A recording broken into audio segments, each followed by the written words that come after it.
안녕하세요. 뵙게 돼서 반갑습니다.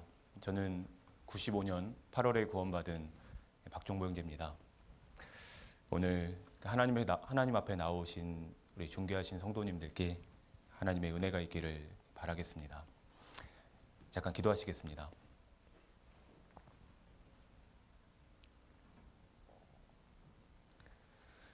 고마우신 주님, 저희를 구원해 주신 것을 감사드립니다. 인생의 아무런 목적도 소망도 알지 못하고 세상 속에서 방황하던 나를 사랑하셔서 친히 찾아와 주시고 그 크신 사랑과 은혜로 살 수 있도록 내 영혼을 살려주신 것을 정말 감사드립니다. 한 번뿐인 삶, 하나님 앞에서 후회 없이 살아갈 수 있도록 도와주시고 더욱 주님을 사랑하고 더욱 주님을 섬기다가 주님을 배울 수 있도록 우리의 삶을 다스려 주시고 인도해 주시옵소서. 여기 하나님을 사랑하는 우리 존귀하신 성도님들이 한 자리에 모였습니다. 하나님 각 사람의 마음과 상황을 아시오매 합당한 은혜로 채워주시고 일일이 도와주시고 함께해 주셔서 더욱 주님을 위해 뜨겁게 살아가는 그런 아름다운 인생이 될 수 있도록 우리 마음과 삶을 도와주시고 또 인도해 주시기를 바랍니다. 주님 오실 날이 가까운 이때에 우리가 더욱 깨어 있어서 주변에 이뤄진 사람들에게 그리스도의 사랑을 실천하고 또 복음을 전하는 가장 존귀한 인생이 될 수 있도록 도와주시고 나를 통해서 생명을 탄생하는 하나님이 나를 쓰시는 귀한 일에 우리가 참여할 수 있도록 주님 우리에게 기회를 주시고 또 은혜를 주시기를 바랍니다. 오늘 하나님 앞에 나오신 모든 성도님들 그 마음에 주의 은혜와 축복이 있기를 원합니다. 말한 자의 입술을 주장해 주시고 듣는 분들의 마음을 열어주셔서 주께서 이 시간 우리를 위로하시고 또 힘 주시고 새로운 마음을 주시는 귀한 시간 될 수 있도록 도와주시기를 바라며 우리를 구원하신 예수님의 이름으로 기도드립니다. 아멘. 출애굽기 15장입니다.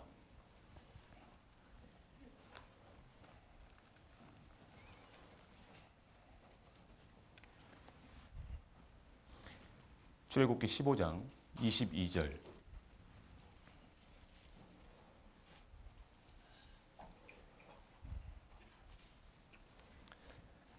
22절부터 27절까지를 읽어드리겠습니다.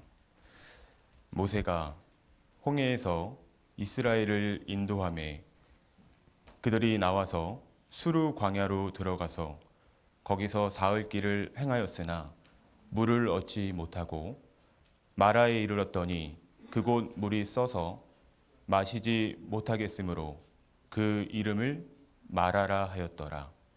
백성이 모세에게 대하여 원망하여 가로되 우리가 무엇을 마실까 하매 모세가 여호와께 부르짖었더니 여호와께서 그에게 한 나무를 지시하시니 그가 물에 던짐에 물이 달아졌더라.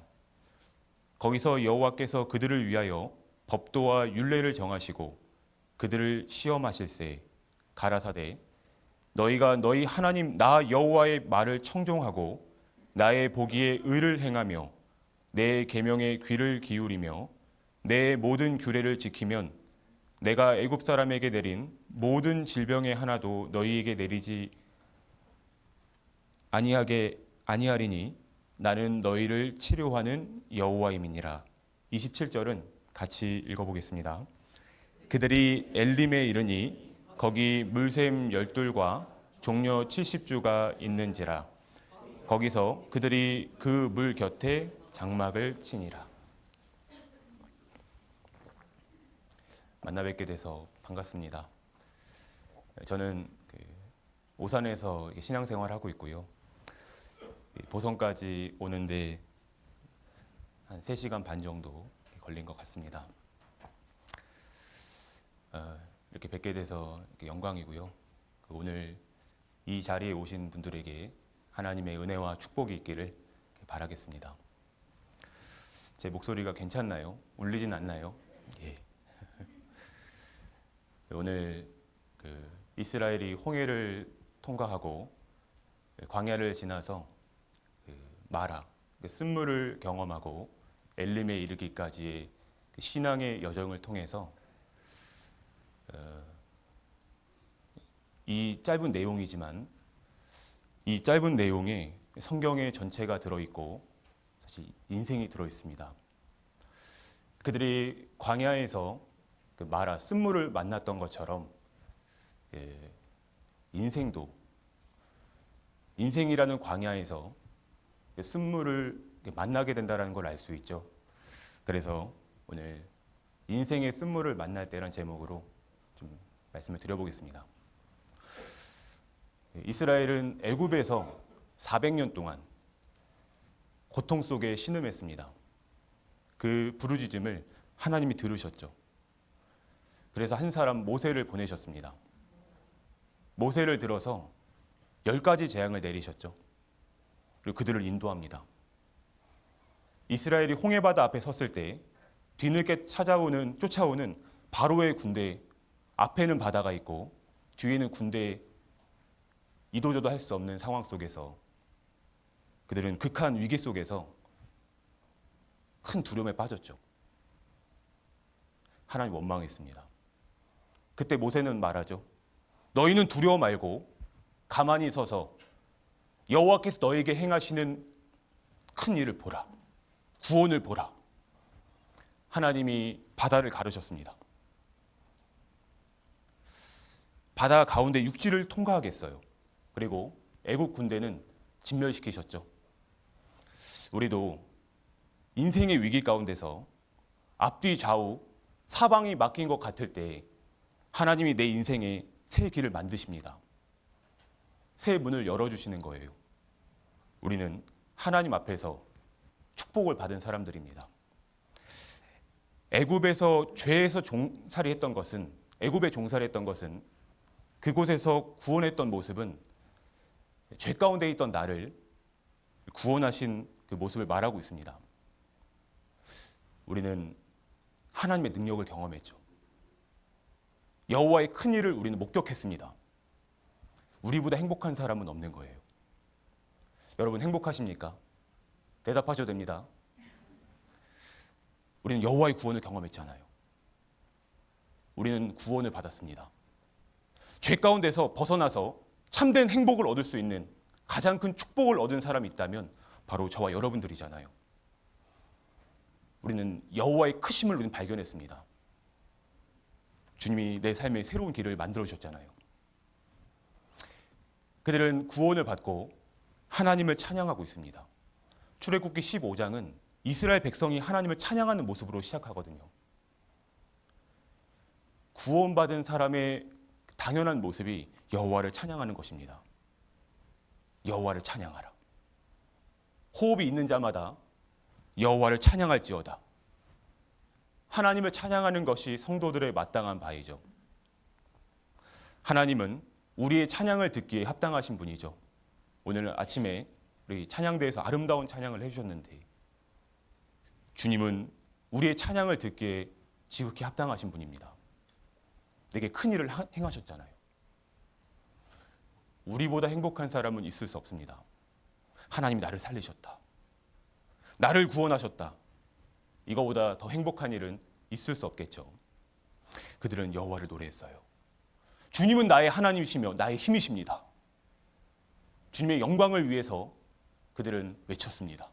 소리를 높였어요. 우리가 구원을 받을 때, 하나님의 능력을 경험할 때 우린 찬양이 터지거든요. 이 세상 신 중에 주님 같은 분은 없습니다. 나를 살리신 분은 오직 주님 한 분이십니다. 감사합니다. 그런 마음이 터지잖아요. 그런데 그들이 그런 기쁨과 즐거움 속에서 이 3일 길을 걸어갔을 때 그들은 광야의 길을 걸어갔죠. 그들이 구원을 받고 그들이 생각했던 길은 아마 쉬운 길이었을 거예요. 좋은 길이고 좀 편안한 길. 근데 그들의 예상과는 다르게 그들이 만난 것은 광야였습니다. 광야는 낮에는 뜨겁고 저녁에는 너무나 추운 메마른 곳이거든요. 아무것도 없는 황량한 땅. 특별히 그들은 수루 광야를 걸었다고 했습니다. 이 수루란 뜻은 바위란 뜻이거든요.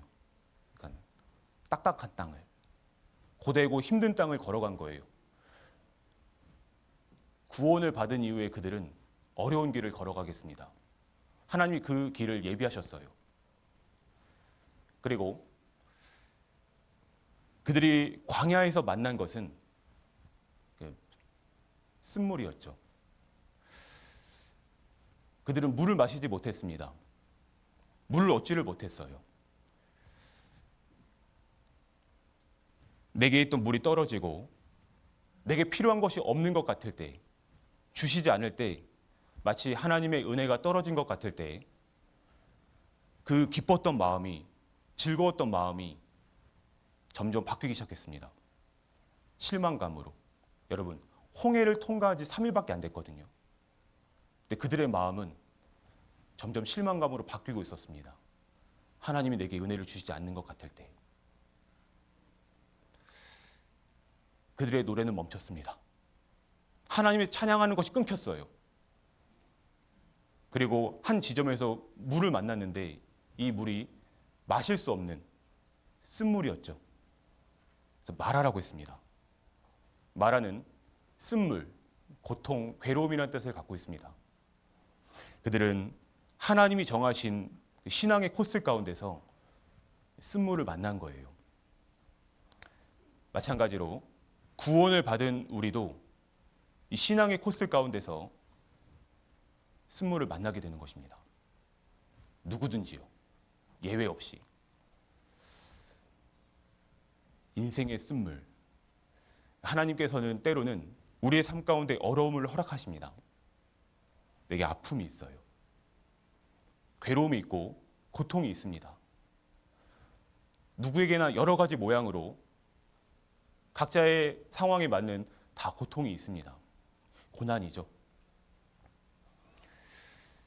우리가 구원을 받은 이후에 어떤 형통한 길만 있고 좋은 것만 내게 주어질 것이다 라는 생각은 잘못된 생각입니다.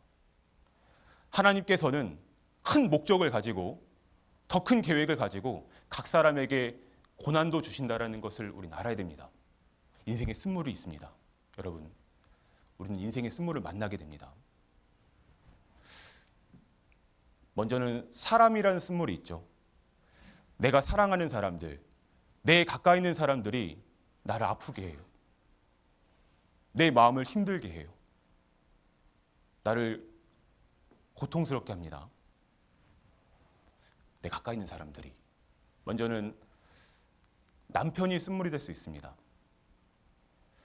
처음에 결혼할 때는 단물인 줄 알았어요. 내 손에 물 안 묻힌다고 했고 행복하게 해준다고 그랬고 업고 다닌다고 했는데 살아보니까 그게 아니었습니다. 쓴물이었어요. 나를 너무 아프게 해요. 내게 심한 소리를 하고 화내고.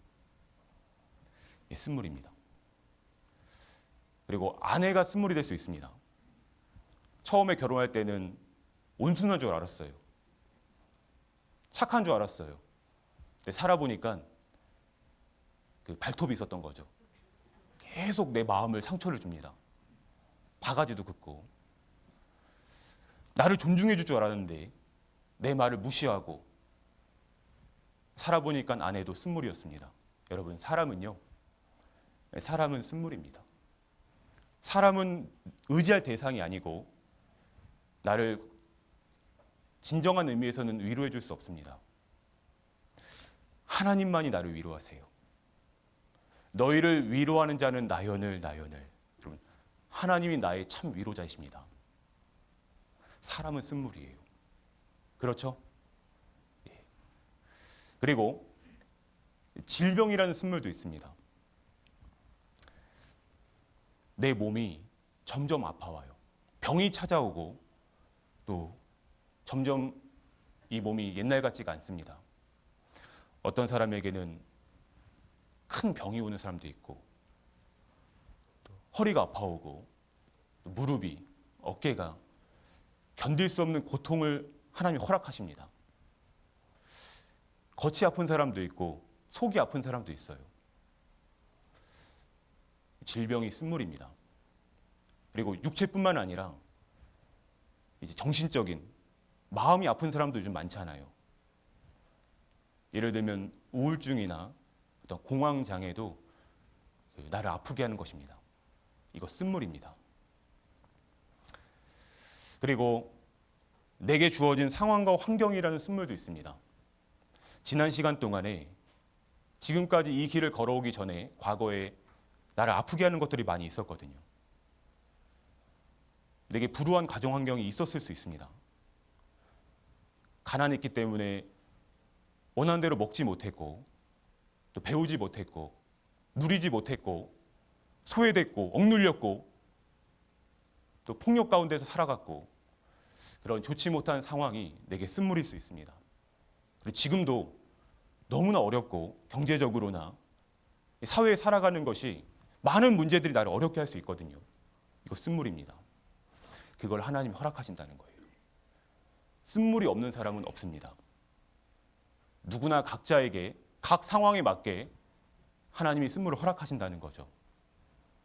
우리는 쓴물을 만나게 됩니다. 그들이 광야에서 쓴물을 만났던 것처럼 우리 구원받은 그리스도인들도 쓴물이 있습니다. 옆에 있는 사람들이 내게 단물을 줄 거라고 생각했는데, 많은 상황들이 내게 좋아질 거라고 생각했는데 그게 아니었어요. 실망감이 올라오고 너무나 아파온 겁니다. 그들이 쓴물을 만날 때 어떻게 했죠? 이스라엘 사람들은 하나님 앞에서 원망했습니다. 여기 23절입니다. 마라에 이르렀더니 그곳 물이 써서 마시지 못하겠으므로 그 이름을 마라라 하였더라. 백성이 모세를 대하여 뭐라고 했죠? 원망하여 가로되. 원망했습니다. 백성들이 원망했어요. 불과 3일 전에 구원을 받았는데, 홍해 바다를 통과했는데 그들은 원망하고 있습니다. 근데 한 사람, 믿음의 사람 모세는 그때 여호와께, 여기 25절에 보시면 모세가 여호와께 뭐라고 했죠? 부르짖었더니 기도하고 있습니다. 같은 상황에서, 같은 어려움 속에서 쓴물을 만났을 때 백성들은 원망했는데 모세는 기도하고 있습니다. 어디서 이런 차이가 나오는 거죠? 같은 어려움을 만났잖아요. 같은 것을 보고 있잖아요. 이것은 다른 것이 차이가 있는 것이 아니고 믿음의 차이입니다. 모세는 믿음이 있었어요. 믿음으로 하나님을 보았습니다. 그런데 백성들은 믿음이 없기 때문에 하나님을 보지 못했죠. 그때 쓴물에 집중한 거예요. 그러니까 원망한 겁니다. 그들은 이 쓴물을 내 힘으로 바꿀 수 없기 때문에, 내가 어떻게 할 수 없기 때문에 하나님께 원망했잖아요. 근데 모세는 이 쓴물을 내 힘으로 어떻게 할 수 없기 때문에, 내 힘으로는 안 되기 때문에 그때 하나님께 기도했습니다. 같은 이유였습니다. 인생의 쓴물을 만날 때 사람이 원망할 수도 있고요, 또 기도할 수도 있습니다. 그래서 우리는 믿음이 필요합니다. 내가 하나님 앞에 어떠한 믿음으로 서는지에 따라서 우리는 인생의 고통 가운데서 주님께 부르짖을 수도 있고 주님 앞에서 죄를 질 수도 있습니다. 이스라엘 사람들이 가나안 땅을 탐지할 때 12정탐꾼을 보냈거든요. 그때 여호수아와 갈렙을 제외한 10명의 정탐꾼들은 그 가나안 땅을 보고 와서 백성들에게 악평을 합니다. 안 좋은 평가를 해요. 그 민족, 가나안 민족, 특별히 아낙 자손을 우리가 보았는데 그들은 너무 크다. 그들의 성읍은 너무 견고해서 우리가 올라가도 이길 수 없다. 우린 질 것이다. 그들 앞에서 우리는 메뚜기다. 그렇게 악평하니까 그 말을 들은 이스라엘은 하나님을 원망했습니다. 그때 믿음의 사람 여호수아 갈렙은 아니다. 올라가자. 싸우자. 하나님 우리와 함께 하실 것이다. 그들은 우리에게 밥이다 그랬거든요. 아니 같은 상황이었잖아요. 같은 것을 봤잖아요. 여호수아 갈렙은 믿음으로 봤습니다. 하나님께 주목했죠. 하나님이 점점 커진 거예요. 그러니까 그들이 작게 보였던 겁니다. 그들은 우리 밥이다. 네, 나머지 10명은 믿음으로 보지 못했기 때문에 그들에게 주목했던 겁니다. 그 상황과 환경에 주목했던 거예요. 그러니까 하나님 못 봤죠. 그들에 비해서 나는 메뚜기다. 그들이 커진 겁니다. 여러분, 우리가 인생의 쓴물을 만날 때 내가 하나님께 주목하면 그 쓴물은 작아질 것입니다. 근데 하나님을 보지 못하고 그 쓴물에 주목하면 이게 점점 커질 거예요. 같은 상황 속에서 우린 다른 태도로 옆에 설 수 있습니다. 중요한 것은 내가 어떠한 마음으로 어떠한 태도로 하나님 앞에 서는가, 그것이 인생에서 중요한 점이라고 할 수 있습니다. 이게 운명을 가르는 거예요. 누구나 쓴물을 만날 때 하나님이 쓴물을 허락하시죠. 그때 보시기를 원하는 것은 믿음입니다. 그러면 그 쓴물은 우리 앞에 더 이상 큰 것이 아닐 것입니다. 지나가는 거예요. 백성들은 여호와 앞에 원망했습니다. 하나님은 원망하지 말라고 했죠. 원망한다고, 내가 불평한다고 이 쓴물이 바뀌는 것이 아닙니다. 만약에 내가 원망했을 때 하나님이 나를 도와주시고 내 인생의 문제를 풀어주시고 어려움들을 해결해 주신다면, 나를 도우신다면 우리는 항상 원망해야 되죠. 매일매일 불평해야 됩니다. 근데 그런다고 문제가 해결되는 게 아니에요. 오히려 점점 악화되고 점점 꼬여만 갑니다. 하나님은 우리에게 보시기 원하는 것은 믿음입니다. 기도하는 모습을 보기를 원하시죠. 하나님 앞에서 원망했던 사람들, 이것은 불신이죠. 큰 죄입니다. 그 사람들은 멸망을 당했어요. 광야에서 죽었습니다. 이 원망이 습관이 된다는 거 아십니까? 이스라엘 사람들은 인생의 어려움 만날 때 계속해서 하나님께 원망했습니다. 그들은 습관적으로 원망했어요. 근데 그때 믿음의 사람들은 그때마다 기도했습니다. 기도의 습관이 있었던 거죠. 여러분들은 어떠한 습관을 갖고 계십니까? 인생의 쓴물을 만날 때 나는 어떠한 마음으로 하나님 앞에 서 계세요? 기도하는 사람에게, 참으로 하나님께 매달리는 사람에게 주의 도우심과 은혜가 있습니다. 여러분, 기도하는 사람을 주님이 아십니다. 그 기도를 들으시죠. 인생의 어려움 가운데서 우리가 기도할 수 있다면, 여호와께 부르짖을 수 있다면 하나님이 내 삶 가운데 찾아오셔서 은혜를 더하실 것입니다. 그 에브라임 땅에 하나님을 사랑하는 한 여인이 있었습니다. 하나님을 경외했고 그녀는 믿음이 있었어요. 그녀의 이름이 바로 한나입니다.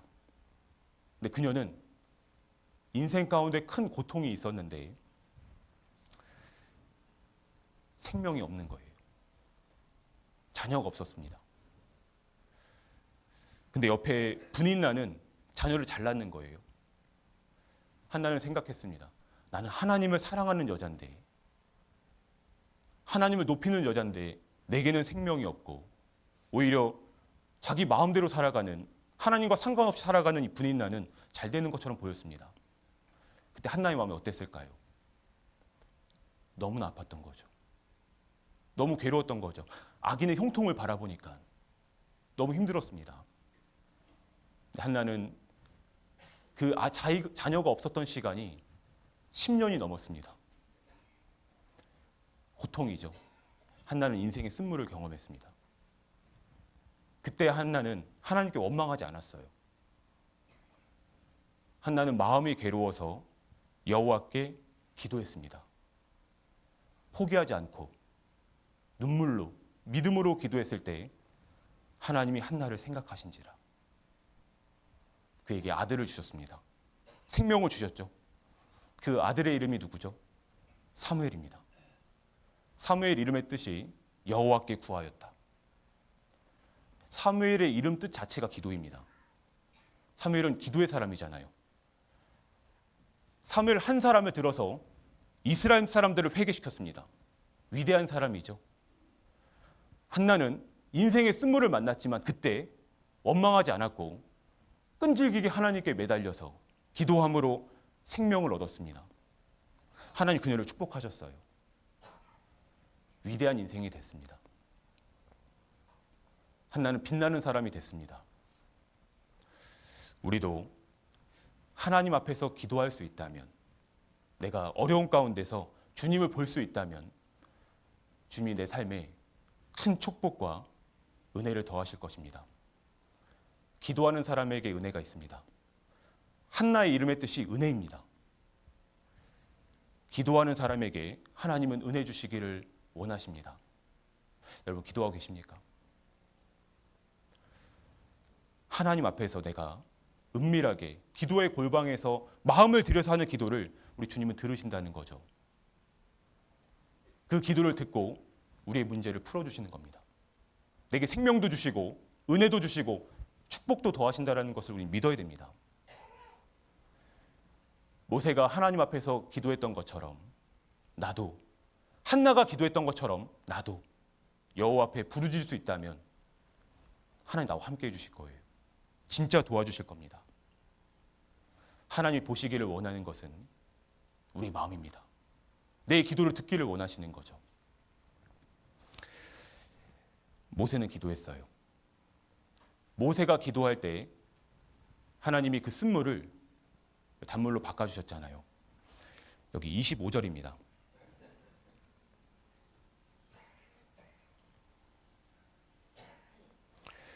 모세가 여호와께 부르짖었더니 여호와께서 그에게 뭐를 보여주셨죠? 한 나무를 지시하시니, 한 나무. 기도했을 때 한 나무를 보여주셨습니다. 이 나무는 쓴물 옆에 자라고 있던, 근처에 있던 나무예요. 그 나무를 그 쓴물에 넣으니까, 쓴물에 나무가 들어가니까 기적이 일어났습니다. 단물로 바뀌었어요. 여러분, 이 한 나무가 무엇을 말할까요? 성경의 66권, 장, 절, 많은 상황과 사건은 다 한 사람, 예수님을 말하고 있습니다. 이 한 나무는 십자가를 말하고 있어요. 십자가에서 나를 위해 죽으신 예수님을 말하고 있습니다. 예수님이 이 쓴물 가운데 들어오실 때 단물로 바뀐 거죠. 오직 예수님만이 우리 인생 문제를 풀어줄 수 있습니다. 우리가 인생의 쓴물을 만날 때 그 안에 예수님이 들어오시기를 우리는 원해야 됩니다. 우리는 내 영혼이 쓴물이었잖아요. 이 죄라는 쓴물 때문에 내 영혼은 고통 가운데 있었습니다. 절망이었죠. 사망의 음침한 골짜기에 있었습니다. 멸망할 수밖에 없는, 우린 지옥 갈 운명이었습니다. 그 고통 가운데서 그 영혼의 쓴물에 누가 들어오셨죠? 예수님이 들어오셨습니다. 그러니까 단물이 됐잖아요. 예수님은 나를 살리기 위해서 이 세상에 찾아오셨습니다. 내 영혼을 사랑하셔서 죄 없으신 그분이 내 대신 십자가에 달리신 거예요. 물과 피를 쏟으셨습니다. 피 흘리심으로 내 모든 죄를 없애주셨습니다. 영혼의 쓴물을 단물로 바꿔주셨어요. 왜 그러셨을까요? 나를 사랑하기 때문에. 나를 사랑하기 때문에 내 대신 죽으신 겁니다. 그리고 살아나셨죠. 내가 죄인 되었을 때, 내가 연약할 때, 원수 됐을 때 주님은 나를 사랑하셨고 십자가에서 죽으셨습니다. 내 죄를 다 없애셨습니다. 그리스도의 사랑을 확실하게 보여주셨죠. 이보다 더 큰 일은, 더 큰 사랑은 있을 수 없습니다. 사람이 친구를 위하여 자기 목숨을 버리면 이에서 더 큰 사랑이 없다고 했죠. 이건 놀라운 사랑입니다. 하나님은 나를 영원히 사랑하십니다. 영원히 사랑하기 때문에 내 죄를 영원히 없애신 거예요. 영원한 속죄입니다. 그분이 내 영혼에 찾아오셨을 때 영원한 고통과 절망이, 괴로움이 영원한 행복으로 바뀌었습니다. 영원한 즐거움과 축복으로 바뀌었습니다. 주님이 나를 살리셨어요. 그건 사랑입니다. 우리는 사랑을 경험했죠. 내 안에 주님의 사랑이 있잖아요. 우리보다 행복한 사람은 없는 겁니다. 우리 주님을 만났습니다. 구원을 받은 이후에도, 영혼이 단물이 된 이후에도 인생 가운데 쓴물이 있습니다. 없는 게 아니에요. 인생의 쓴물을 만나게 됩니다. 그때에도 우리는 우리 삶에, 내 마음에, 우리 가정에, 우리 구역에 주님이 들어오시기를 원해야 됩니다. 내 영혼 문제를 해결해 줄 수 있는 주님이 내 인생의 문제를 해결하지 못하실까요? 그렇게 능력이 없으실까요? 주님이 오시면 모든 문제가 풀리는 겁니다. 모든 꼬여있는 것들이 하나하나 실마리가 풀리는 거예요. 어려움이 해결됩니다. 중요한 것은 주님이 오시냐 그렇지 않냐입니다. 우리는 마음을 열고 주님을 초청해야 됩니다. 하나님, 우리 가정에 오세요. 내 마음에 오세요. 함께 해주세요. 나를 놓지 말아주세요. 이 어려움 가운데서 나를 포기하지 마세요. 그런 마음 있는 사람을 주님이 만나주신다는 거예요. 우리에게 필요한 것은 간절함입니다. 하나님 나와 동행하셔야 되잖아요. 우리 가정에 머물러셔야 되잖아요. 근데 그런 마음이 없으면, 그런 간절함이 없으면 내가 어떻게 하나님의 도우심을 경험할 수 있을까요? 예수님이 이 땅에서 공생애 하실 때 12회를 혈류증 앓은 여인이 있었습니다. 12년 동안 그 혈류증이 그 유출병인데 그 자궁 출혈병이라고 피가 마르지 않는 병이에요. 그 병을 누구도 고치지 못했습니다. 주변에 있던 사람들 점점 떠나가기 시작했어요. 그녀는 소외됐습니다. 홀로 남았어요. 그때 예수님이 지나간다는 소리를 들었습니다.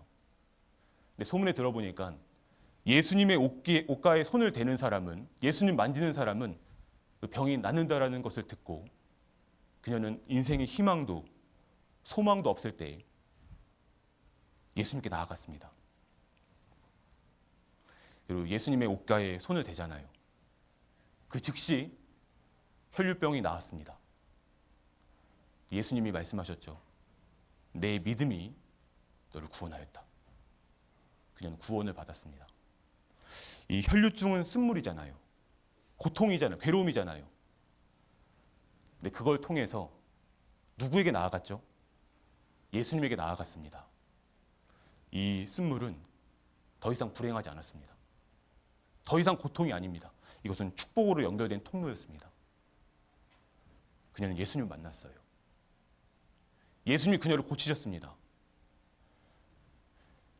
인생의 쓴물 가운데서 예수님께 나아갈 때 주님은 내 문제를 해결해 주십니다. 내 영혼을 구원해 주시는 거예요. 그리고 여리고에 소경 거지 바디메오가 있었습니다. 근데 그는 나면서부터 앞을 보지 못했거든요. 고통이잖아요. 쓴물입니다. 얼마나 답답해요. 그때 예수님이 지나가신다는 소리 들은 거죠. 바디메오는 기회를 잡았습니다. 그때 외쳤어요. 다윗의 자손 예수여, 나를 불쌍히 여기소서. 그러니까 주변의 사람들이 꾸짖었죠. 조용하라고. 그때 그는 더욱 간절히 외쳤습니다. 다윗의 자손 예수여, 나를 불쌍히 여기소서. 그 간절함이 예수님의 걸음을 멈췄습니다. 예수님이 오셔서 그를 보게 하셨잖아요. 여러분, 사람의 간절함은 예수님께 나아가게 합니다. 그리고 예수님의 걸음을 멈추게 만들어요. 그분의 능력을 경험합니다. 우리에게 필요한 것은 간절한 마음이에요. 인생의 쓴물을 만났을 때 내가 하나님 앞에서 간절한 마음으로 나아갈 수 있다면 하나님이 나를 왜 안 도와주시겠어요? 그렇잖아요. 인생의 쓴물을 만날 때 내게 필요한 것은 하나님께 매달리는 것이며 기도하는 것입니다. 그때 나를 도와주시는 거죠. 내 영혼도 구원하시고 내 삶의 문제도 풀어주시는 겁니다. 하나님은 나를 돕기를 원하십니다. 실제로 그분은 나를 도울 수 있는 능력이 있으시죠. 근데 문제는 내가 나가지 않을 수 있습니다. 내 멋대로 할 거예요. 내 방법대로, 내 힘으로 할 거예요. 하는 분들이 혹 있을 수 있습니다. 그러면 점점 꼬여만 갑니다. 여러분, 잘 들어보세요. 주님 없는 인생은 쓴물입니다. 내 힘으로 하려고 하는 것은 내 방법대로, 내 고집대로 하려는 그 순간 그 모든 것은 사실 쓴물입니다. 안 돼요. 주님이 필요합니다. 우리 가정에, 내 자녀에게, 우리의 삶에 주님이 필요합니다. 내 영혼에도 필요했죠. 내 인생에도, 내 남은 여정에도 주님이 필요합니다. 주님이 오시면 되잖아요. 주님이 도와주시면 모든 문제가 풀리잖아요. 주님이 건드려 주셔야 됩니다. 주님이 능력을 나타내 주셔야 돼요. 그러기 위해서 내게 필요한 것은 간절함입니다. 하나님 도와주세요. 하나님 나와 함께 해주세요. 내 자녀를 회복시켜 주세요. 이 어려운 상황을 지금 도와주세요. 그런 마음 있는 사람을 하나님 왜 안 도와주시겠어요? 분명히 도와주십니다. 인생의 쓴물을 만날 때 우리는 원망할 것이 아니고 그때 여호와께 기도하는 것입니다. 하나님이 우리의 쓴물을 아십니다. 그 고통을 아세요. 그때 내 마음을 보시기를 원하는 겁니다. 하나님이 왜 우리에게 쓴물을 주실까요? 그냥 단물만 주시면 좋겠는데, 쉬운 것만 주시면 좋겠는데 왜 어려움을 주시는 거죠? 여기 25절 중간에 보시면 거기서 여호와께서 그들을 위하여 법도와 율례를 정하시고 그들을 뭐라고 했죠? 시험하실세. 하나님은 이 쓴물이란 도구를 들어서 우리를 시험하십니다.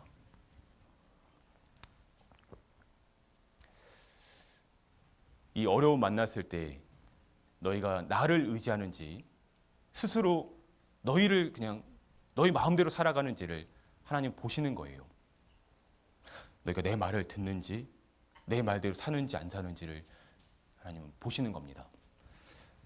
여기 잠깐 표시하시고요. 신명기서를 찾아보겠습니다. 신명기 8장입니다.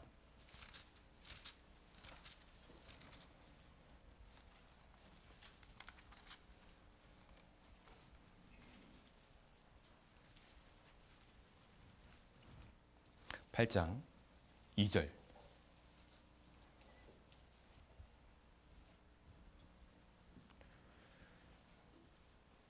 내 하나님 여호와께서 이 40년 동안에 너로 광야의 길을 걷게 하신 것을 기억하라. 같이 읽겠습니다. 이는 너를 낮추시며 너를 시험하사 내 마음이 어떠한지 그 명령을 지키는지 아니 지키는지 알려 하심이라. 내 하나님 여호와께서 이 40년 동안 광야의 길을 걷게 하신 것을 기억하라. 목적이 있으십니다. 내게 의도적으로 광야의 길을 허락하시는 거예요. 그리고 쓴물을 만나게 하시는 겁니다.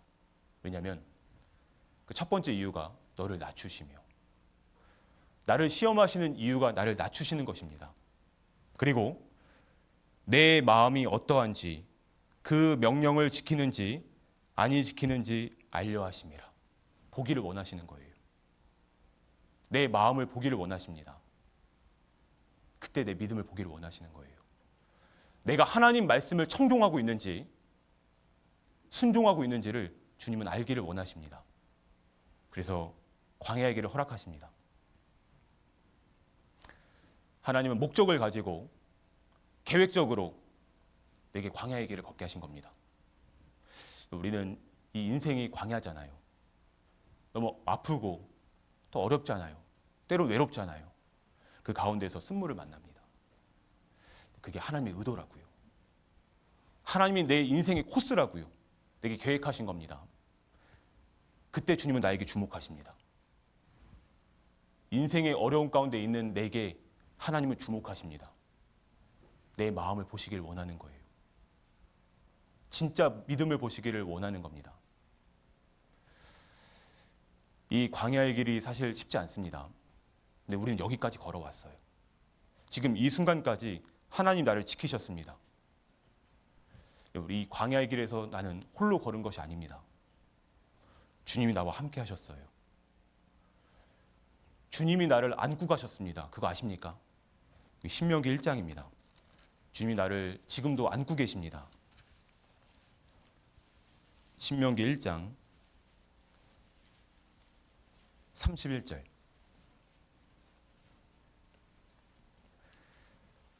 31절을 자매님들께서 읽어주시겠습니다. 시작. 광야에서도 너희가 당하였거니와 사람이 자기 아들을 아는같이 너희 하나님 여호와께서 너희의 행로 중에 너희를 아느사 이곳까지 이르게 하셨느니라. 광야의 길에서 부모가 아들을 안는 것처럼, 자녀를 안고 가는 것처럼 주님이 나를 안고 가신다는 거예요. 너희를 아느사. 이 광야의 길이 어렵지만, 외롭고 힘들지만 주님이 나를 안고 가신다는 것을 내가 기억할 때, 주님이 나와 함께 하신다는 것을 내가 기억할 때 우리는 원망하지 않을 것입니다. 이 길을 묵묵히 계속해서 걸어갈 수 있을 것입니다. 하나님, 왜 제게 이런 쓴물을 주셨어요? 저는 감당할 수 없습니다. 너무 힘듭니다. 너무 아픕니다. 그때 주님은 내게 말씀하시죠. 이 쓴물은 모든 사람에게 있는 것이다. 내가 너를 위해 준비한 것이다. 근데 그때 내가 너를 돕겠다. 거기서 내가 너를 위로하겠다. 너에게 감당할 만큼만의 시험을 허락하겠다라고 주님은 말씀하시죠.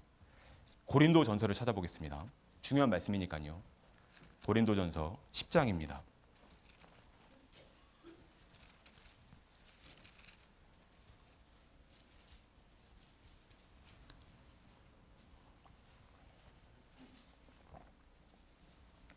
(10장) 13절.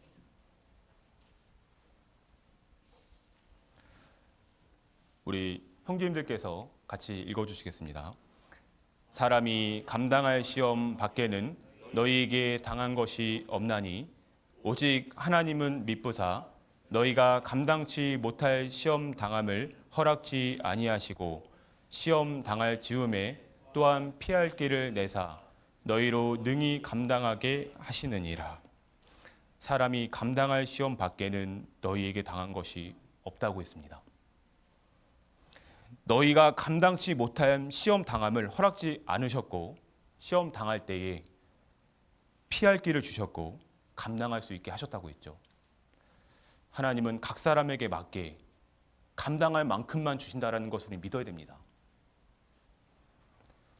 인생의 쓴물을 만날 때 하나님은 선하시고 나를 안고 계시고 내가 감당할 만큼만 주신다라는 것을 내가 믿어야 됩니다.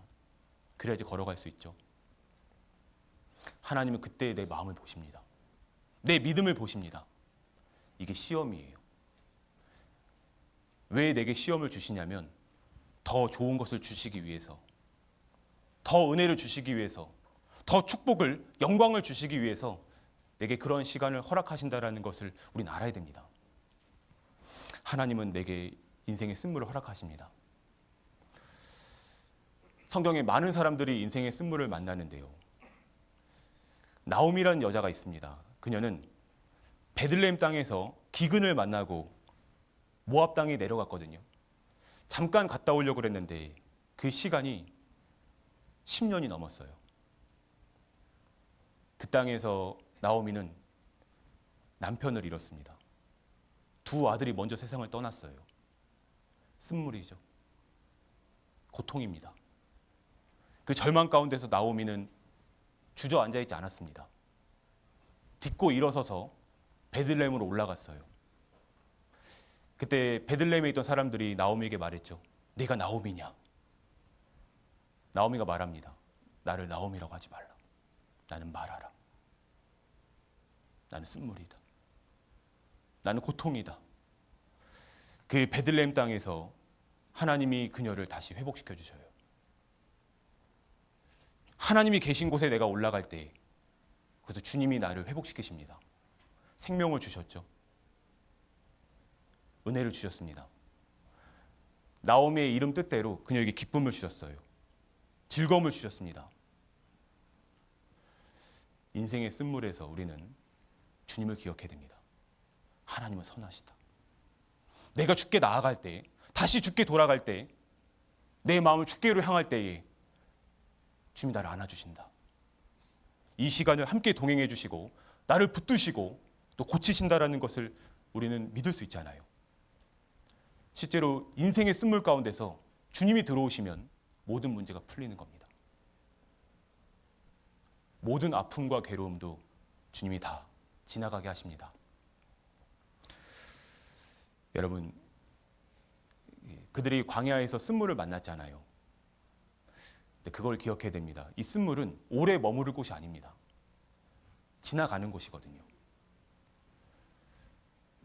하나님은 쓴물도 허락하셨지만 그 마라를 통과했을 때 그들을 기다리고 있었던 것은 엘림이었거든요. 다시 돌아가서 출애굽기 15장입니다.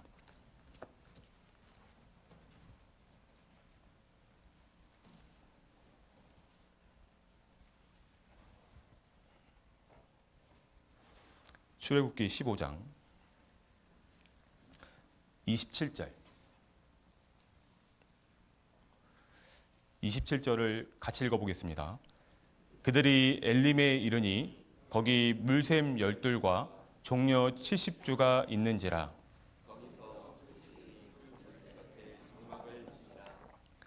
그들이 지금 어디에 이르렀죠? 엘림에. 마라를 통과해야지 엘림에 도착할 수 있습니다. 여러분, 엘림의 이름의 뜻이 안식이에요. 휴식입니다. 마라 없는 엘림은 없는 거예요. 이 마라에서 엘림까지의 거리가 10km밖에 안 됩니다. 그들이 조금만 더 갔으면, 하룻길만 더 갔으면 엘림이었거든요. 근데 그들은 엘림을 알지 못했기 때문에 하나님께 원망했던 겁니다. 여러분, 혹 지금 인생 가운데서 쓴물을 경험하는 분이 있다면, 고난 가운데 있는 분이 계시다면, 내가 마라를 통과하고 있다면 그때 기억하세요. 아, 조금만 더 가면, 조금만 더 기다리면 엘림이 있다. 은혜가 있다. 엘림에는 이 샘물이 12개가 있었습니다. 그리고 종려나무가 70주가 있었죠. 이스라엘 각 지파가 충분히 마실 수 있는 쉴만한 오아시스가 거기 있었습니다. 하나님이 그들의 인생을 보실 때 마라를 통과하게 하신 것은 그들이 미워서가 아니었습니다. 마라 다음에 뭐가 있죠? 엘림이 있기 때문에 엘림을 주시기 위해서 그 길을 통과하게 하신 거죠. 우리의 인생에도 쓴물을 허락하시는 것은 내가 미워서가 아닙니다. 절대 그렇지 않아요. 주님 나를 사랑하시잖아요. 사랑하기 때문에 허락하십니다. 왜냐하면 엘림이 있거든요. 진짜 축복이 있거든요. 진짜 영광이 있거든요. 그거를 깨닫게 하기 위해서, 그걸 주시기 위해서 잠깐의 그 시간을 허락하신 거죠. 이 쓴물은 마라는 잠깐 지나가는 곳입니다. 우리 인생에 마라도 있고 또 조금 있으면 엘림도 있어요. 근데 어떤 분은 그럽니다. 저는 쓴물이 없던데요. 저는 고난이 없다고. 참 신기하죠. 그런 분도 있습니다. 근데 그거 기억하세요. 지금 내가 엘림 가운데 있다면 조금 있다가 또 쓴물이 올 수 있거든요. 하나님은 형통한 날과 곤고한 날을 계속 병행하십니다. 그때 내 마음 보시는 거예요. 그때 내 마음을 낮추시는 겁니다. 하나님은 거기서 그들에게 안식을 주었습니다. 인생의 쓴물을 만날 때 조금만 기다리면, 조금만 참으면 엘림이 있구나 라는 것을 우리는 알 수 있죠. 인생의 쓴물을 만날 때 우리는 기도해야 됩니다. 그리고 기다려야 돼요. 성경의 많은 사람들, 특별히 믿음의 사람들은 하나님 앞에서 기다리는 사람들이었습니다. 여러분, 하나님께서 기뻐하는 사람이 있습니다. 하나님이 주목하시는 사람이 있어요. 그 한 사람이 있는데 그는 여호와 앞에서 순전했고 정직했던, 하나님을 경외해서 악에서 떠난 사람이 있었습니다. 그 사람의 이름이 욥입니다. 욥은 역사상 인생 가운데서 가장 쓰디쓴 쓴물을 경험했죠. 가장 많은 고난을 겪었습니다. 그 사람보다 어려움을 겪은 사람은 없어요. 동방의 가장 큰 사람이었습니다. 가장 많은 재산이 있었죠. 주변에 가장 많은 사람들이 있었습니다. 하나님이 그 사람을 축복하셨어요. 왜냐하면 욥은 하나님 앞에서 정직했거든요. 여호와 보시기에. 하나님을 가장 사랑했고 하나님 믿는 믿음이 있었고 그는 하나님 앞에서 온전한 마음을 갖고 있었습니다. 그러니까 하나님이 그를 축복하신 거죠. 그랬던 그에게, 그렇게 주님을 잘 섬겼던 그에게도 인생에 쓴물이 있었습니다. 고통이죠. 가진 모든 소유물을 잃었습니다. 그리고 10자녀를 잃었어요. 여러분, 이 고통을 아십니까? 한 자녀만 잃어도, 한 자녀만 먼저 떠나도 내 마음은 평생 그 아이를 잊지 못할 것입니다. 마음에 품고 살 거잖아요. 근데 욥은 한순간에 10명을 잃었어요. 건강도 잃었죠. 몸에 악창이 들어서 기왓장으로 긁는 신세가 됐습니다. 그때 아내는 이럼에도 순전을 지키느뇨, 하나님을 욕하고 죽으라.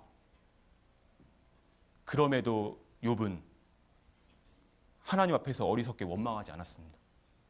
그는 입으로 죄를 짓지 않았어요. 여러분, 욥은 인생의 쓰디쓴 쓴물을 만났던, 인생의 고난을 겪은 그 욥은 모든 것을 잃었습니다. 근데 그가 잃지 않은 것이 있었죠. 그는 그때에도 하나님을 잃지 않았습니다. 그에겐 소망이 있었어요.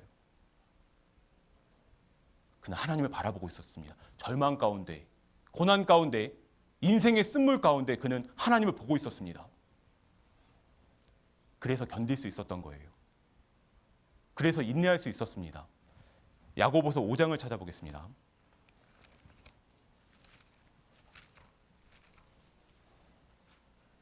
야고보서 5장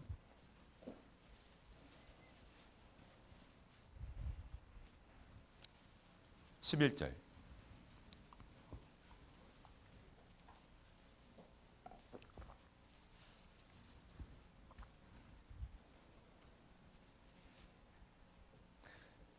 (11절을) 같이 읽어보겠습니다. 보라, 인내하는 자를 우리가 복되다 하나니 너희가 욥의 인내를 들었고 주께서 주신 결말을 보았거니와 주는 가장 자비하시고 긍휼히 여기는 자신이라. 욥의 인내를 들었고, 욥은 인내했습니다. 그는 산 소망이 있었기 때문에, 인생의 가장 어려운 순간에 하나님을 보고 있었기 때문에 그는 견딜 수 있었어요. 인내할 수 있었습니다. 비록 이 인생의 쓴물이, 고난이, 이 이해되지 않는 상황들이 나를 힘들게 했어도 그때 하나님을 생각한 거죠. 여러분, 우린 인생의 쓴물을 만납니다. 근데 이게 이해가 안 될 때가 있어요.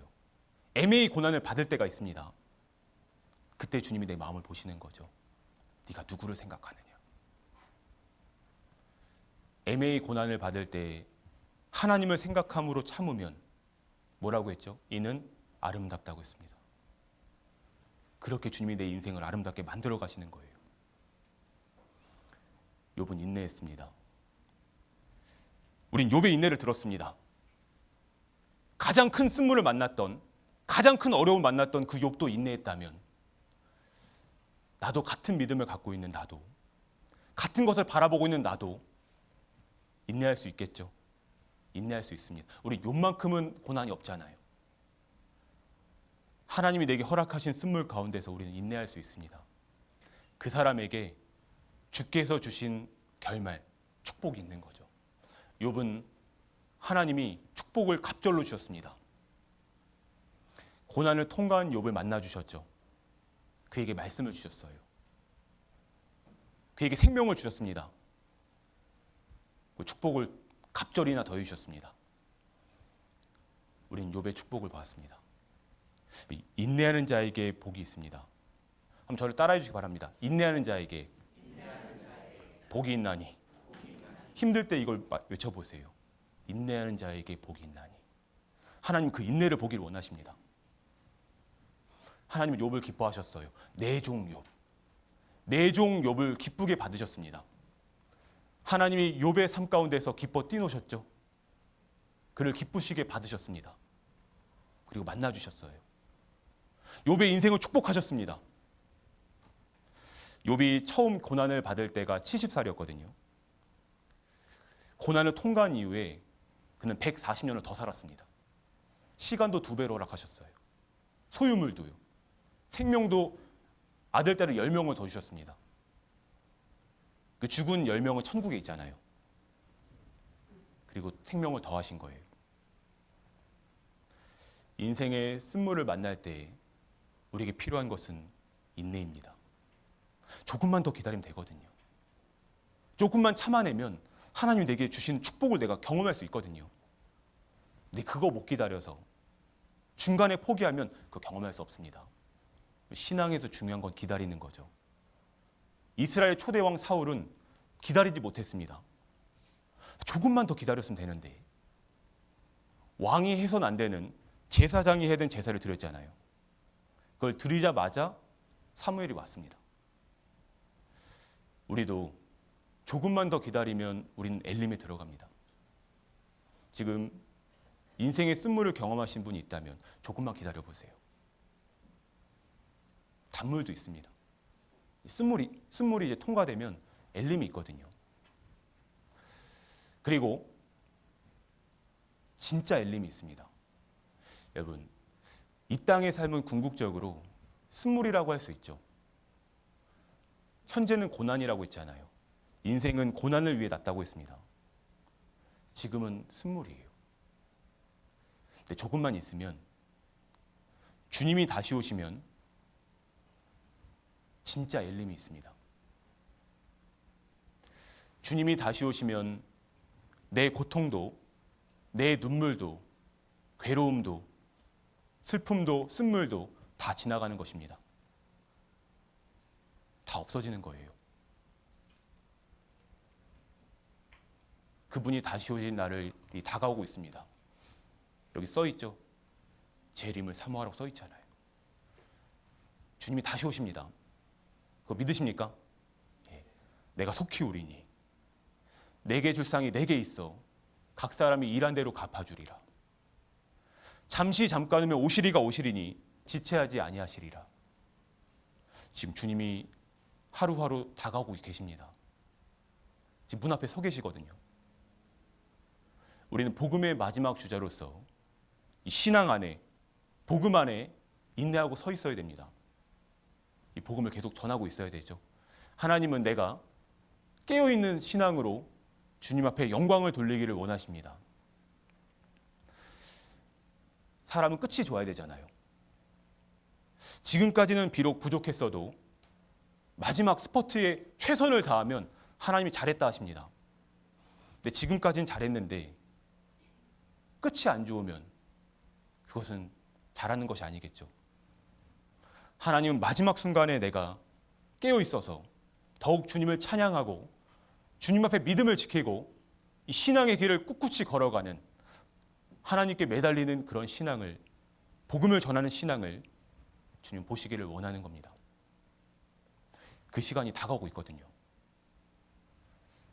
주님이 다시 오시면 우리의 모든 문제는 다 끝이 납니다. 모든 문제는 풀리는 거예요. 주님이 다시 오시면 이 썩어질 몸은 완전한 몸으로 변화됩니다. 예수님과 같은 몸으로 변화되는 것입니다. 그날이 다가오고 있어요. 축복입니다. 이 땅은 잠깐이에요. 70년, 80년은 잠깐입니다. 우리의 쓴물도 잠시입니다. 잠시 받는 환란이라고 있잖아요. 지나가는 거예요. 지나가는 것입니다. 그 뒤에 하나님이 주실 축복, 안식, 영원한 행복이 나를 기다리고 있습니다. 이 땅에서도 조금만 기다리면 또 엘림도 주시고 다시 또 쓴물도 주시고 엘림도 주시죠. 하나님이 도와주십니다. 그리고 주님이 다시 오시면, 내가 죽음의 길을 통과하면 그때는 진짜 엘림이 있는 거죠. 천국이 있습니다. 천국은 영원한 행복이고 영원한 기쁨이고 영원한 즐거움입니다. 그곳이 나를 기다리고 있습니다. 하나님은 내게 영광을 주시길 원하세요. 내가 천국에서 해같이 빛나기를 원하십니다. 그래서 이 땅에서 잠깐 고난을 허락하시는 거예요. 그들이 3일 길을 걸어서 마라를 만났습니다. 3일 걸어서요. 그리고 잠깐 거기 지나간 거예요. 근데 엘림에서는 그들이 약 한 달이 넘는 시간 동안 머물렀거든요. 다시 돌아가겠습니다. 출애굽기 15장입니다. 표시하셨죠?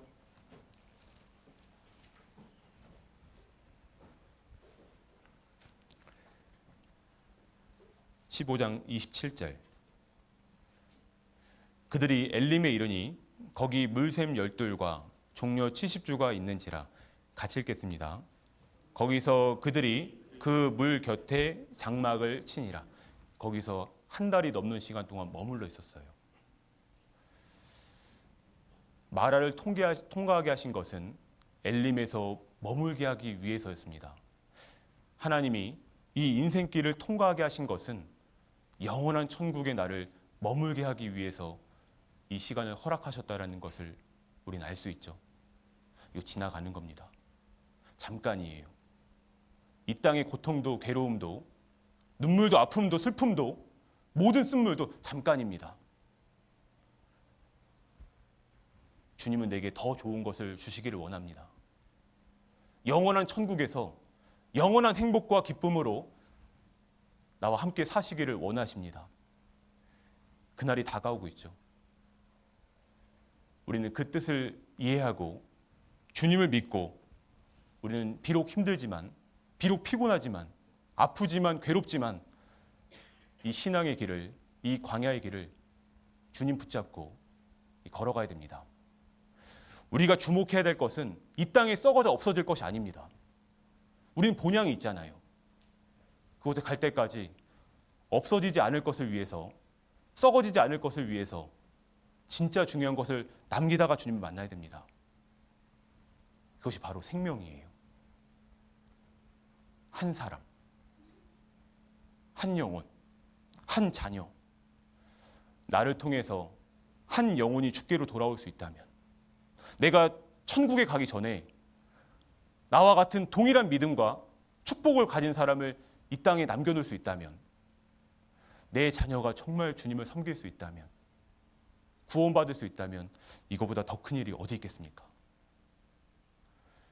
하나님은 그것을 보시기를 원합니다. 그래서 아직 내게 기회를 주신 거죠. 주님이 아직 안 오셨잖아요. 아직 살려야 될 영혼이 있는 겁니다. 우리 어르신들, 자녀가 사랑하는 자녀들이 있으시죠? 그들을 위해 기도하고 계십니까? 한나는 사무엘을 위해 기도했습니다. 그리고 하나님이 그 기도를 들으셨던 것처럼 내가 한 사람, 한 영혼, 한 생명을 위해서 기도하고 있을 때 하나님께 부르짖으면 하나님이 그 기도를 들으신다는 거예요. 그리고 속히 오셔서 일하셔서 그 영혼을 살리십니다. 내게 생명을 주시는 거예요. 그걸 보시기를 원해서 아직 내게 기회를 주신 겁니다. 우리는 가장 귀한 것을 남겨야 됩니다. 가장 귀한 분을 위해 살아야 됩니다. 가장 존귀한 인생이 되는 유일한 길은 내가 주님을 위해서, 복음을 위해서, 생명을 위해서 살아가는 것. 그리스도의 사랑을 실천하고 사랑을 전하다가 주님을 뵙는 것. 그것이 가장 위대한 인생이며 가장 존귀한 삶이며 가장 아름다운 인생입니다. 근데 그 과정이 쓴물이죠. 어려움도 있죠. 그럼에도 우리는 주께 소망이 있기 때문에, 천국이 내 것이기 때문에 영원한 곳을 바라보면서 영원히 썩지 않을 것을 기다리면서 이 시간을 걸어갈 수 있습니다. 인내할 수 있어요. 하나님은 내게 많은 기대가 있으십니다. 내 삶에 많은 계획이 있으시죠. 더 큰 은혜와 축복을 주시기를 원하십니다. 욥에게 그랬던 것처럼요.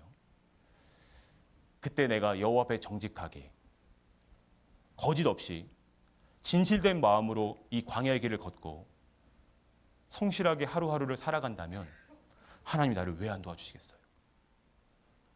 하나님이 왜 나를 회복시키지 않으시고 우리 자녀들을 왜 살려주지 않으시겠어요? 여러분 기억하세요. 인생의 쓴물은 누구에게나 있습니다. 고난이 있어요. 고통이 있습니다.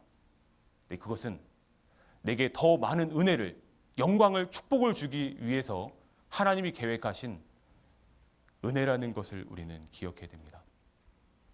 은혜입니다. 우리의 삶의 모든 것은 하나님의 은혜입니다. 내가 교회 안에서 봉사할 수 있는 것도, 또 옆에 있는 존귀하신 성도님들과 교제할 수 있는 것도, 또 지금 이 시간에 말씀을 들을 수 있는 것도, 기도할 수 있는 것도, 복음을 전할 수 있는 것도, 사랑을 실천할 수 있는 이 모든 것들이 사실 하나님 앞에 은혜입니다. 때로는 내게 고난 주신 것도요. 나를 아프게 하신 것도요. 내 삶을 힘들게 하신 것도 돌아보면, 시간이 지나서 돌아보면 그것조차도 은혜였습니다. 하나님이 내 삶을 아름답게 하셨어요. 우리 가정에 찾아오셨습니다. 나와 함께 해주셨어요. 그리고 지금도 우리 주님은 이 교회와 함께하고 계시죠. 은혜입니다. 주님이 여기 계십니다. 우리는 이 은혜를 결코 헛되이 받아서는 안 되겠습니다. 주님이 나와 함께 하시는 이 순간을 누리고 감사하는 마음으로 주님 앞에 살아가기를 원합니다. 마지막으로 고린도 후서를 찾아보겠습니다. 고린도 후서 5장입니다.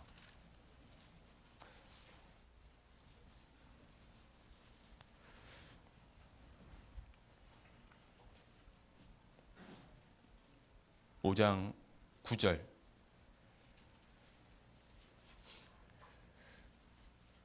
그런즉 우리는 거하든지 떠나든지 주를 기쁘시게 하는 자 되기를 힘쓰노라. 살든지 죽든지 먹든지 마시든지 자든지 깨든지 그리스도를 기쁘게 하기를 힘쓰노라. 나 주님의 기쁨 되기를 원하네. 한 사람, 이 부족한 연약한 나를 통해서 하나님이 기쁨을 받으십니다. 하나님이 웃으세요. 여러분들을 통해서 여러분들이 순종하고 인내하고 하나님을 찬양하는 그 모습 속에서 하나님은 흐뭇해하십니다. 기뻐하십니다. 그게 우리 삶의 가장 큰 삶의 이유입니다. 목적이잖아요. 나를 통해 주님이 웃으실 수 있다면, 나를 통해 주님이 기뻐하실 수 있다면 이것보다 큰 행복은 없을 것입니다. 그 사람에게 하나님이 갚아주신다는 거예요. 여기 10절을 같이 읽어보겠습니다. 이는 우리가 다 반드시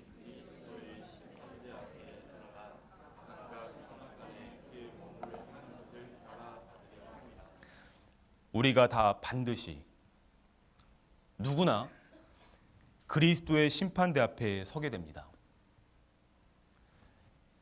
그때 내가 주님 앞에 서면 각 사람이 행한 대로, 뿌린 대로, 일한 대로 보응해 주시는 거예요. 지금은 기회입니다.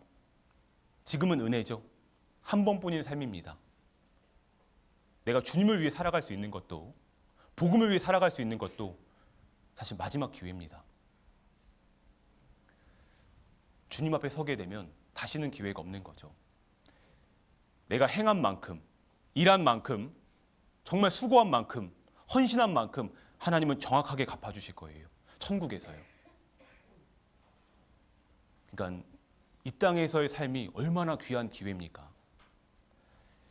현재의 삶은 영혼과 연결이 되어 있습니다. 내가 진짜 천국에서 빛나고 아름답기를 원한다면 내가 조금 더 주님 앞에서 지금 마음을 드리고 뜻을 드리고 정성을 다해 살아가는 것, 나를 통해 한 영혼이 살아나는 것, 한 성도가 세워지는 것, 이 교회를 위해서 내가 수고하는 것, 그것이 영혼과 연결이 되어 있다는 거예요. 그걸 하나님 지금 적고 계십니다. 그걸 계산하고 계셔요. 나도 천국에서 빛나기를 원합니다.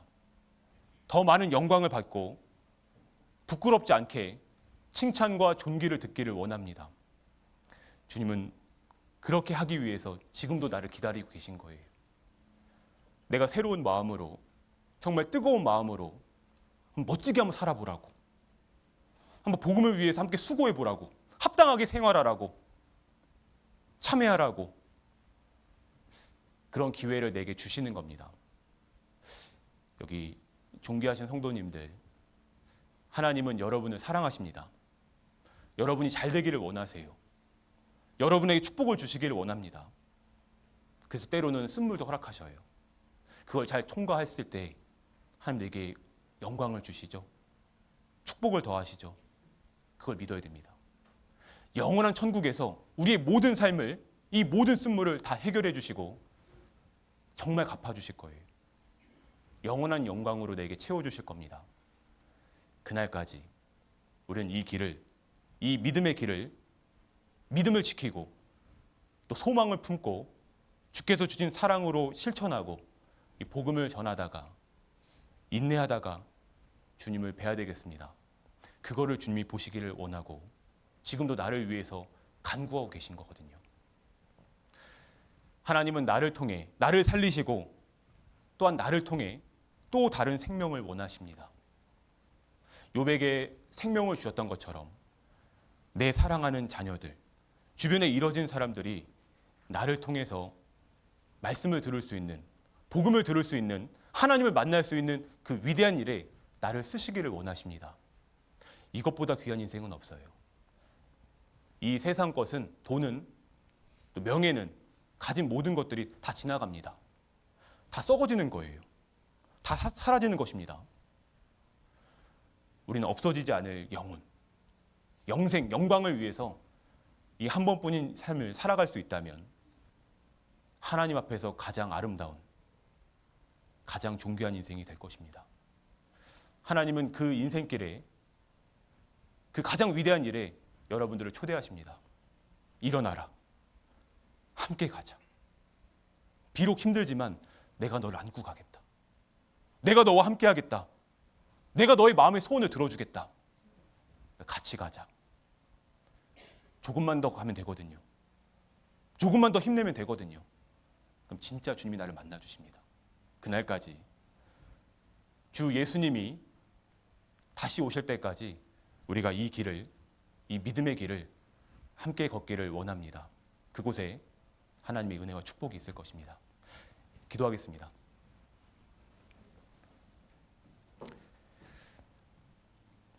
고마우신 주님, 구원해 주신 것을 감사드립니다. 여기 모이신 모든 분들에게 하나님의 은혜가 있기를 원합니다. 하나님, 우리 보성교회를 기억해 주시고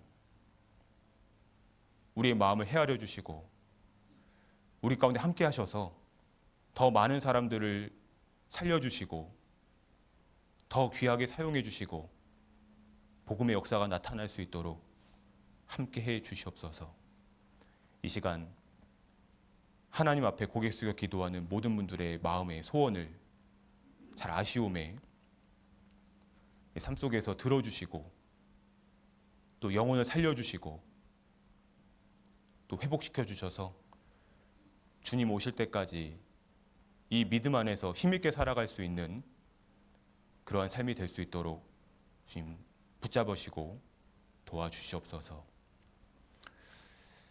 한 번뿐인 삶 후회 없이 살아갈 수 있도록 도와주시고 주님 다시 오실 날까지 비록 지금은 힘들지만 또 아플 때도 있지만 주님이 함께 하시고 주님이 도우신다라는 걸 기억하며 인내할 수 있도록 주님 도와주시옵소서.